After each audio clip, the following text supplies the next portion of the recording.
Olá, tudo bem? Seja muito bem-vindo ao Espaço Livre, o seu programa de entrevistas da TV Câmara São Paulo. Mais uma vez eu lembro que você pode participar do programa. Sugira um tema ou um entrevistado. Envie sua mensagem direto para o meu celular pelo WhatsApp. Isso mesmo, eu vou ler a sua mensagem aqui no meu telefone, na palma da minha mão. Combinado? O número é o 11 98158 7431. Anotado? Eu aguardo a sua mensagem. Bem, hoje no programa nós vamos falar dos crimes virtuais. Qual é a sua sensação? Você acha que a incidência desse tipo de infração tem aumentado? Os números não são nada animadores. Dos 94 milhões de brasileiros que usam a internet, 28 milhões já foram vítimas e prejudicadas por ações na rede. E esse número não para de crescer. Atualmente, a cada 15 segundos, um brasileiro tem os seus dados ou informações roubadas pela internet. É muita coisa. E para falar mais deste assunto, eu recebo a Gisele Truzzi, advogada especialista em Direito Digital e Segurança da Informação. Doutora Gisele, seja bem-vinda, obrigado pela presença. Obrigado pelo convite, Daniel. Como eu disse na abertura, os números dos crimes virtuais não param de crescer. Agora, que leitura é possível fazer? Que cenário é esse? O ambiente digital ele é mais atraente para os criminosos? Por um lado, o meio digital ele facilita um pouco a prática de crimes eletrônicos porque o indivíduo que tem essa intenção, ele acaba se protegendo, né? Ele não se expõe tanto. Mas, por outro lado, também, o meio digital deixa rastros até muito mais perceptíveis, né? Provas eletrônicas concretas, que às vezes no cenário real não seria possível. E esse aumento também da criminalidade eletrônica se relaciona com o aumento da tecnologia, né, a divulgação em massa da tecnologia, o uso de smartphones, aplicativos, dispositivos móveis por toda a população. Então a internet ela é crescente, né? A internet tende a crescer cada vez mais e o uso de dispositivos móveis também. Então nada mais natural que aumente também a criminalidade no ambiente eletrônico e principalmente através de smartphones. Mas dá para fazer um paralelo ou dá para entender que isso também é um reflexo da lentidão da legislação? Porque assim, a tecnologia ela caminha numa velocidade muito rápida. E a legislação me parece que não acompanha. Eu estou certo ou é só impressão? Não, a sua impressão condiz com a verdade mesmo, Daniel. Infelizmente, né, a nossa legislação não tem condições de acompanhar, né, a velocidade da tecnologia. A informática anda a passos galopantes, enquanto que o nosso processo legislativo e o direito em si, ele é muito mais lento, né? Nosso processo legislativo é extremamente demorado e a tecnologia ela vai a passos muito maiores. Então, a gente tem mesmo essa discrepância, mas nada que não seja impossível de resolver com a legislação atual que a gente já tem. Tá, agora as pessoas que acompanham o Espaço Livre agora e aquelas pessoas que não têm muita familiaridade com a internet ou com as tecnologias, o que de fato é considerado crime? Não é somente as pessoas que sofrem fraudes no banco, não é isso? Não. É muito mais amplo, né? Muito mais amplo, né? O que a gente define como crime eletrônico é todo ato ilícito que é praticado contra ou através dos meios eletrônicos. Então, um ilícito que é praticado através dos meios eletrônicos, como exemplo, nós temos aí 95% do nosso Código Penal. Então, a grande maioria de todos os crimes que são passíveis de serem praticados no meio real, eles também podem ser praticados no mundo online. Então, a pedofilia, o estelionato, a difamação, a pirataria. Então, são atitudes que elas transitam nos dois espaços, né? Já os crimes que são praticados contra o meio eletrônico, ele usa o meio como uma finalidade, né? O agente criminoso, ele deseja atacar o ambiente eletrônico. O ambiente eletrônico, então, deixa de ser um canal e passa a ser o fim desejado pelo agente. Como um exemplo, a gente tem o DDoS, né? O ataque de negação de serviço, que seria você aumentar a banda de tráfego de um servidor, de um site, a ponto dele não conseguir suportar essa banda e cai, tornando o serviço totalmente indisponível.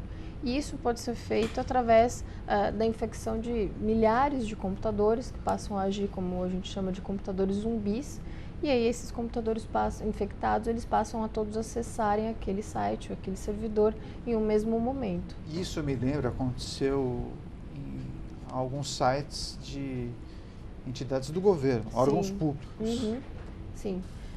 O ataque de negação de serviço em servidores públicos, hoje ele já é definido como crime, né? A lei que foi apelidada de Carolina Dickmann, que inseriu novos tipos penais no nosso Código Penal, ela inseriu um artigo específico para tratar do DDoS em servidores públicos. Então, o ataque de negação de serviço contra um servidor público é crime, sim, já definido em lei específica. Agora, se essa atitude for praticada contra um servidor privado, um site, né, uma empresa privada, por exemplo, já não temos lei específica. Porém, não é porque não há uma lei específica que fica sem a punição. Como nós sempre já fazíamos, esse tipo de crime, nesse caso de ataque de servidor privado, ele pode ser punido através do crime de dano, no artigo 163 do Código Penal.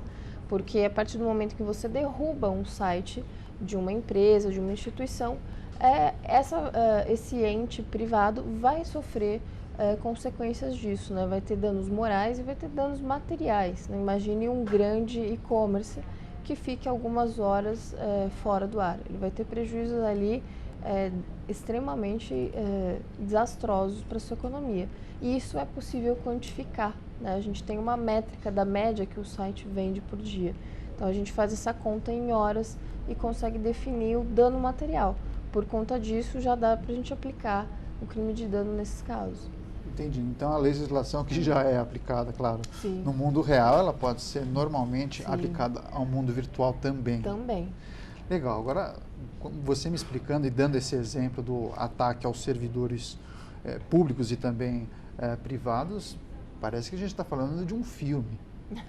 Onde eu quero chegar? Quem são esses criminosos? São grupos organizados ou a gente está falando de jovens aficionados à tecnologia, os chamados hackers? Quem são essas pessoas? Tem os dois lados, né? Nós temos facções criminosas que até arrebanham jovens extremamente experts em informática para trabalhar para essas organizações, né? Então, são grupos criminosos que até eles comandam o crime eletrônico de dentro de presídios, né? Então, são grupos extremamente organizados. E também temos um criminoso autônomo ali, pode ser um jovem, um adolescente que consegue baixar um filme de maneira ilegal, que ainda não foi lançado, ou consegue ter acesso a uma conta, um cartão de crédito e compra alguns games em nome de terceiro. E ele tem esse êxito e ele vai tentar uma segunda vez, ele consegue de novo e assim ele vai desenvolvendo aquele hábito ilícito, né? Então nós temos os dois lados, tanto pessoas autônomas, sejam menores de idade ou não, né? Que tem aquele gostinho de terem conseguido algo levando vantagem, quanto organizações mesmo bem organizadas, bem definidas, né? Com grupos bem definidos para a prática de crime eletrônico. Doutora Gisele Truzzi, há um levantamento que aponta que são feitas 90 queixas de crime virtual no país. 90 queixas. Pensando num país do tamanho do Brasil, me parece que as pessoas não têm ainda o hábito de registrar o boletim de ocorrência para esse tipo de crime. É isso mesmo?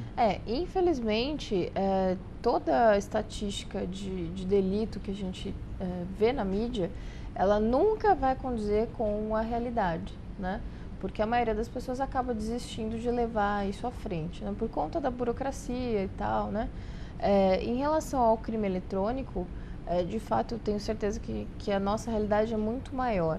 E muitas vezes a vítima acaba não levando isso adiante porque ela tem receio do que pode acontecer, ela não quer gastar, ela acha que sempre ela vai precisar contratar um advogado particular quando ela poderia ir pela esfera policial ou defensoria pública, né? Às vezes também por falta de conhecimento, ela acha que como foi um crime praticado pela internet, não existe lei. Então ela não se informa sobre o assunto e acaba não dando continuidade. A burocracia também é um fato que atrapalha. Então a gente sabe como é o atendimento em delegacia, né, que não é dos melhores. E a pessoa que vai até uma delegacia registrar um boletim de ocorrência, ela acaba tendo que ficar ali esperando por horas. Muitas vezes a delegacia onde ela vai é mais próximo da residência ou do trabalho e ali dizem que não fazem aquele registro de ocorrência, porque precisaria ser na especializada. Só que, na realidade, não é assim que funciona. A delegacia especializada em crimes eletrônicos, ela só faz registros de ocorrências em que houve prejuízo financeiro.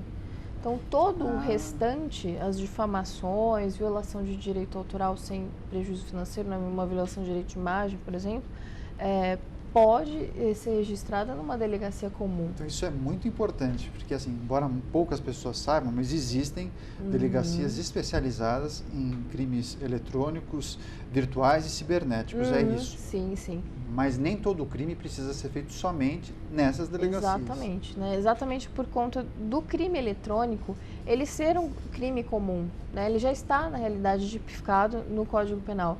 Então, não há necessidade de um procedimento específico ou de uma delegacia específica para ele ser registrado. A difamação que é praticada, né, no mundo real, no ambiente público, ela também pode ser praticada na internet. Então, não há diferença do crime eletrônico para o crime no mundo real, se nós formos pensarmos em meios práticos. A única diferença que há é a ferramenta, né, o canal que foi escolhido para a prática do delito. Então, a pessoa que é vítima de um crime eletrônico, se não teve perda financeira, se ela não teve uma conta bancária invadida, né, não teve um desvio de dinheiro ou não foi coagida a pagar um valor para alguém, se não teve perda financeira, ela deve registrar um boletim de ocorrência na delegacia de polícia mais próxima da sua residência. A gente está chegando ao final do primeiro bloco, mas eu acho importante eu lembrar as pessoas quais são os principais canais para que os criminosos consigam roubar dados e informações da pessoa. Spams, mensagem de desconhecidos, publicidades na rede social, enfim, quais são os principais meios que os criminosos utilizam para roubar dados das pessoas? O spam, né, o phishing scam, que são aqueles e-mails fraudulentos enviados em massa, sempre com algum conteúdo curioso que te incite a clicar em um link, esses ganham disparado em termos de fraudes eletrônicas, né? Então, eles sempre incitam a pessoa a clicar num link, seja dizendo que é uma nota fiscal que ela pagou, uma atualização do internet banking, né, do banco que ela usa, coincidentemente ela tem conta naquele banco, ou é uma intimação judicial para o comparecimento numa audiência e de fato às vezes ela está esperando receber uma confirmação, né? Atualização de título de eleitor, então são assuntos que geralmente estão circulando no momento, né? Às vezes o momento social ali está vinculado com a divulgação daquele spam, ou ela tem uma coincidência, né? Ou por simples e mera curiosidade. Veja aqui as fotos do ator X, né? E ela vai e clica nesse link. De fato, o spam, ele tá no top 5, né? Mas circulam também os links, né, de vírus por redes sociais, agora também por aplicativos de conversa instantânea por celular, também é muito comum. Então, o ideal é que as pessoas não abram esses arquivos, deletem. Sim. Ao verificar que você recebeu uma mensagem estranha, um remetente desconhecido, você para somente o mouse e forma-se um link que não tem a ver com o contexto da mensagem, né? De fato, você não está esperando aquele teor de mensagem, então delete sem nem abrir, né? Ou muito menos o arquivo. Legal. Bem, doutora, eu vou fazer um rápido intervalo e daqui a pouco a gente continua com a entrevista hoje falando de crimes virtuais com a doutora Gisele Truzzi. Até já.